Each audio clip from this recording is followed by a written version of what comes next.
Hello, সবাই কেমন আছেন? আশা করি খুব ভালো আছেন। আজকে যে ভিডিওটা আমি নিয়ে এলাম আপনাদের সামনে, এতদিন ধরে আমি বিভিন্ন কুকিং এর ভিডিও আপনাদেরকে দেখিয়েছি, বিভিন্ন রান্নার ভিডিও, বিভিন্ন আমার ব্লগ, ঘুরতে যাওয়া, খেতে যাওয়া, সেই সমস্ত ব্লগ আপনাদেরকে দেখাচ্ছি। তবে আজকের এই ভিডিওটা সেগুলো নিয়ে নয়, খুব ইম্পর্টেন্ট একটা ভিডিও। যেহেতু আমি একজন মিডিয়া পার্সন, মিডিয়াতে রয়েছি, তো এখন যে এই এসআইআর প্রক্রিয়া অলরেডি শুরু হয়ে গেছে 4 তারিখ থেকে, এবং সেই এসআইআরে বাড়ি বাড়ি যাচ্ছে বিএলওরা, ইনফরমেশন ফর্ম ফিল আপ করাচ্ছেন, এবং সেই ফর্ম ফিল আপ করা নিয়ে অনেকের ভোটারদের মধ্যেই দ্বিধাদ্বন্দ্ব রয়েছে যে সেই ফর্মটা কিভাবে ফিল আপ করবেন, কোথাও গিয়ে তাদের যেন ভোটার তালিকা থেকে নাম বাদ চলে না যায়। সেই বিষয়টা তো বিএলওরা দেখছেন, এবং সেক্ষেত্রে আমার মনে হলো যেন এটা নিয়ে একটা ভিডিও করা দরকার, যাতে যারা আমার দর্শকরা রয়েছেন তাদের জন্য হেল্প হয় কিছুটা হলেও। এই যে আমি সেই কারণে একটা ইনোভেশন ফর্ম এই মুহূর্তে আমার হাতে নিয়ে নিয়েছি, সেটা আপনাদেরকে দেখাচ্ছি। এইটা হচ্ছে ইনোভেশন ফর্ম, এটা হচ্ছে বিএলওরা আপনাদের বাড়িতে নিয়ে যাবেন, এবং এটাকেই মেন আপনাদেরকে ফিল আপ করতে হবে এই এসআইআর প্রক্রিয়াটার জন্য। তো এটা খুব সহজ একটা ফরম্যাট। সেটা কিভাবে করবেন, কোনো রকমভাবে কোনো আতঙ্কিত হওয়ার দরকার নেই। খুব সহজভাবে এই ফর্মটা ফিল আপ করা যাবে। যাদের 2002-এর ভোটার তালিকাতে নাম রয়েছে তারা কিভাবে ফিল আপ করবেন, আবার যাদের 2002-এর ভোটার তালিকাতে নাম নেই তারা অনেকটা বেশি ভয়ে রয়েছেন, আপনারা কিভাবে ফিল আপ করবেন এই ফর্মটা, সেই টোটালটা আমি দেখাবো আমার এই ভিডিওতে। তার জন্য দেখতে থাকুন। দেখুন, এটা হচ্ছে ইনিউমারেশন ফর্ম, যেটা এসআইআর প্রক্রিয়া শুরু করার জন্য বিএলওরা প্রত্যেকের বাড়ি বাড়ি নিয়ে যাবে সমস্ত ভোটারদের। এই ইনিউমারেশন ফর্মটা আমি আপনাদেরকে দেখাচ্ছি, ভালো করে খেয়াল করুন। তারপর এটাকে কিভাবে ফিল আপ করতে হবে সেটা আমি বলবো, কারণ এই এসআইআর নিয়ে ইনিউমারেশন ফর্ম, সেটাকে কিভাবে ফিল আপ করতে হবে অনেকেই সেটা নিয়ে একটু দুশ্চিন্তাতে রয়েছেন। তাই যাতে কিছুটা হেল্প হয় সেটাই আপনাদেরকে দেখাবো। আমি পুরো ফর্মটা আপনাদেরকে প্রথমে দেখালাম, এরপর আমি একটু ডিটেলসে যাই, আপনাদেরকে বলবো যে এই যে এখানে দেখতেই পাচ্ছেন লেখা রয়েছে enumeration form, name and contact number of BLO. আর এই যে এই ঘরটাতে দেখতে পাচ্ছেন যে যেখানে ইলেক্টরস নেম, এপিক, অ্যাড্রেস লেখা রয়েছে, আর এখানে কি লেখা রয়েছে প্রি প্রিন্টেড, অর্থাৎ এটা কিন্তু আগে থেকেই ছেপে আসবে। অর্থাৎ আপনার নাম, আপনার যদি এপিক নম্বর থাকে এবং অ্যাড্রেস থাকে, সেইটা আগে থেকে এখানে প্রিন্ট করা থাকবে, এটা আপনাকে লিখতে হচ্ছে না। এর পরের যে ঘরটা রয়েছে সেটা হচ্ছে serial number, part number, name, AC PC name, state, এটাও কিন্তু এই লেখা আছে প্রি প্রিন্টেড, অর্থাৎ এটাও আগে থেকেই ছেপে আসবে। এটাতেও আপনাকে নতুন করে কোনো ফিল আপ করার দরকার নেই। প্লাস হচ্ছে এখানে একটা কিউআর কোড থাকবে যেটা দিয়ে বিএলওরা কাজ করবেন। আর এই ওল্ড ফটো যেটা প্রি প্রিন্টেড থাকবে, এবং এটাও আপনাকে এখানে কিছু করতে হবে না, এটাও আগে থেকেই ছেপে আসবে। যেটা আপনাকে এখানে নতুন করতে হবে যে এই যে পেস্ট কারেন্ট ফটো যেটা আছে, অর্থাৎ এখানে আপনার নতুন একটা ছবি লাগাতে হবে, যেটা হচ্ছে পাসপোর্ট সাইজের একটা নতুন ছবি, যেটা রিসেন্ট ছবি। এই পুরনো ছবি যদি থেকে থাকে সেটা কিন্তু এখানে লাগালে হবে না, এখানে সম্পূর্ণ নতুন একটা ছবি আপনাকে লাগাতে হবে। এর পরের যেটা আছে এইগুলো খুব ইম্পর্ট্যান্ট। এই যে ডেট অফ বার্থ, এই যে ডেট অফ বার্থ যেটা আছে, ধরুন এখানে কারোর জন্ম হলো 19/6, এখানে আমি করে দিলাম এটা 1982-তে, ঠিক আছে। অর্থাৎ এখানে ধরুন 1982 সালে কারোর জন্ম হয়েছে, আমি একটা অ্যাজাম্পশন করে এটা লিখেছি। তার অটোমেটিক্যালি তাহলে 2002 সালের যে ভোটার তালিকা রয়েছে সেটাতে তার নাম থাকছে। এরপর যার এই 82 সালে জন্ম হয়েছে, আপনাদের যাদের আধার কার্ডটা রয়েছে সেই আধার কার্ডের এখানে যে 12টা ডিজিট থাকে, সেই 12টা ডিজিট আপনাদেরকে এখানে লিখতে হবে। আপনারা আধার কার্ডেই পেয়ে যাবেন, আপনাদের এই আধার কার্ড নম্বরটা সেটা পেয়ে যাবেন।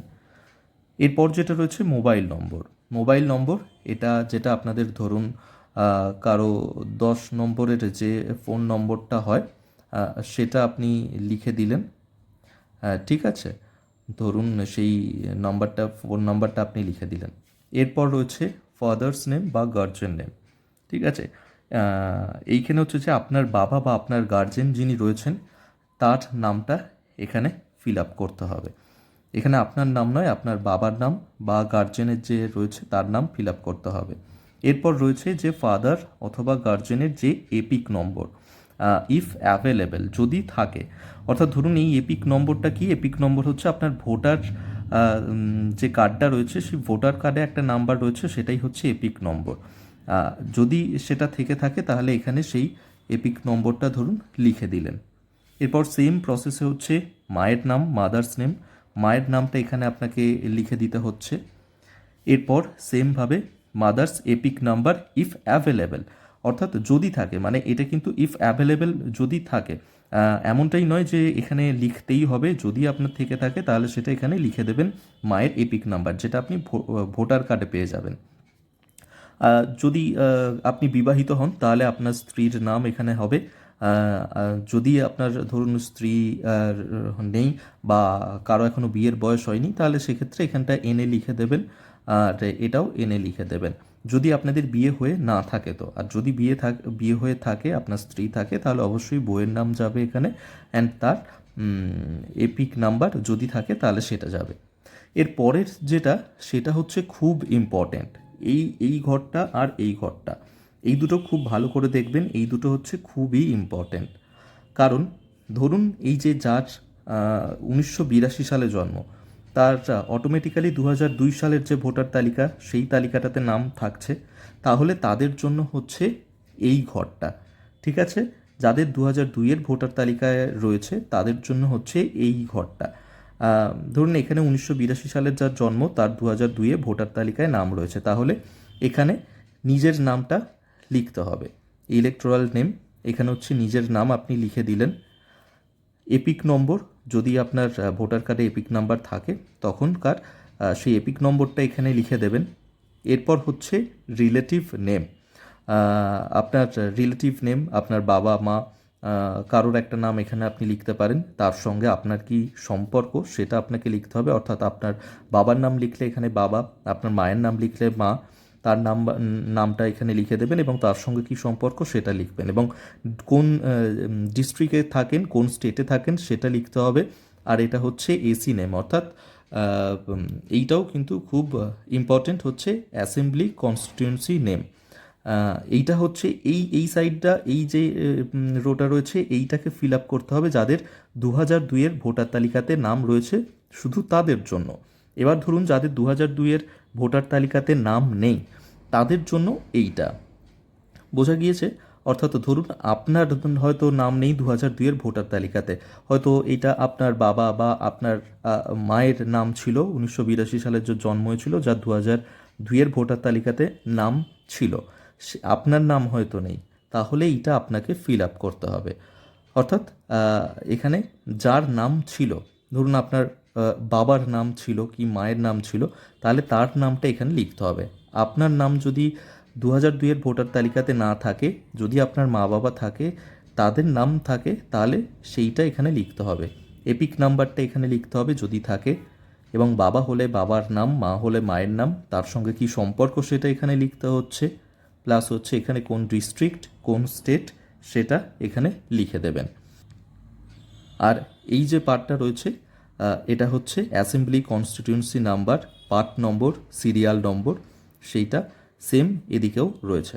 অর্থাৎ এই দুটো ঘর কিন্তু নতুন, এই এসআইআরের জন্য এই দুটো ঘর হচ্ছে সব থেকে গুরুত্বপূর্ণ।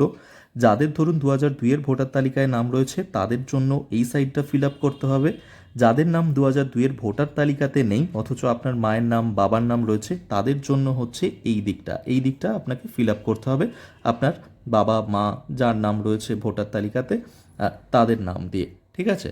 তারপর এখানে হচ্ছে সিগনেচার করতে হবে। এখানে কিন্তু ফুল সিগনেচার করতে হবে। ধরুন আপনি শর্ট সিগনেচার করে দিলেন, সেটা করলে হবে না। আপনার যেটা পুরো নাম সেই পুরো নামটা এখানে লিখে সিগনেচার করতে হবে। আর এটা যিনি বিএলও আসবেন আপনার বাড়িতে, এটা তিনি সিগনেচার করবেন, এই যে বিএলও সিগনেচার সেটা তিনিই করে দেবেন। আশা করি এই যে ইনিউমারেশন ফর্ম সেটা ফিল আপ করতে আপনাদের এরপর অনেকটাই সুবিধা হবে, কোনো সমস্যায় পড়তে হবে না। তাছাড়া বিএলওরা তো রয়েছেন, তারাও আপনাদেরকে সাহায্য করবেন অবশ্যই। যদি কারোর হেল্প হয় তাহলে ভালো লাগবে, তাই এই ভিডিওটা করা। Thank you. আশা করি আমার এই আজকের ভিডিওটা আপনাদের ভালো লেগেছে। যদি ভালো লেগে থাকে অবশ্যই আমার চ্যানেলটাকে সাবস্ক্রাইব করে দেবেন এবং লাইক করবেন, পাশে থাকবেন। আর এইরকমই আরও অনেক ব্লগ নিয়ে আসতে থাকবো। যে সমস্ত ব্লগ আমি আপনাদের সামনে আনি তার থেকে অনেকটাই আলাদা ছিল আজকের ব্লগটা, কিন্তু যাতে আপনাদের হেল্প হয় অ্যাজ আ মিডিয়া পার্সন, আমি আপনাদেরকে হেল্প করতে পারি, তাই জন্য এটা আমি দেখালাম। আশা করি আপনাদের ভালো লেগেছে আমার আজকের এই ব্লগটা, অনেকটাই সুবিধা হয়েছে হয়তো আপনাদের। অবশ্যই কমেন্ট করে জানাবেন যে কেমন লাগলো আপনাদের, এবং অবশ্যই পাশে থাকবেন, সাবস্ক্রাইব করবেন চ্যানেলটা। Thank you.